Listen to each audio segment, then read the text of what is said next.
Edhe tek ditari i shitjeve kemi të njëjtën situatë për sa i përket klientëve të analizuar një nga një.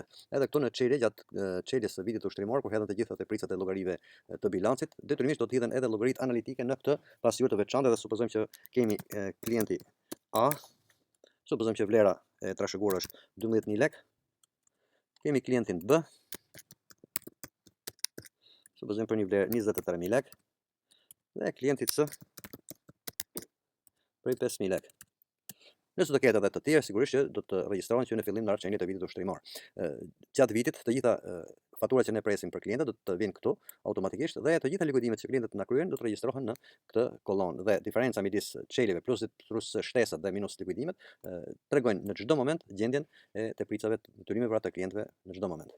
Edhe tek ditari i shitjeve, siç kemi shpjeguar vazhdimisht në regjistrimet në programin Eloi, lëvizja bëhet me tab, dhe në çdo qelisë ku lëviz kursori, nëse aktivizohet një shigjet, atëherë do ta klikojmë për të bërë zgjedhjen opsionin e kërkuar. Tek numri i dokumentit sigurisht që nuk kërkohet, edhe te data, kur kalojmë tek muaj, shikoni që është hapur një shigjet e cila ne do ta klikojmë dhe do të zgjedhë një nga muajt të cilës i përket fatura.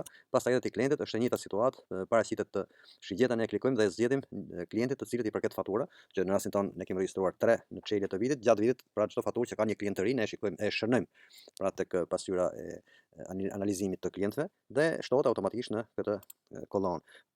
Duke lëvizur me tab tek nifti nuk kërkohet përshkrimi totali i faturës, se do vendosim shumën. Pastaj tek llogaritë që do të kreditohen, janë të gjithë do të zgjedhin pra shigjetën, shikoni është aktivizuar shigjeta, klikojmë dhe zgjedhim një nga llogaritë që ne duhet sipas llojit të shitjes.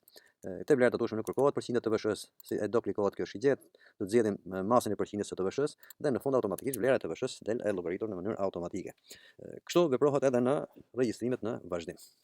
Për shembull kemi klientin C. Totali i faturës supozojmë që është 86.000 lekë.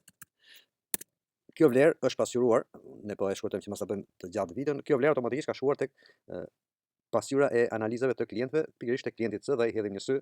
Si shikohet, te klienti C është shtuar detyrimi për 86.000 lekë plus 5.000 lekë që ishte në çelje, totali 90.000 lekë, 91.000 lekë është detyrimi.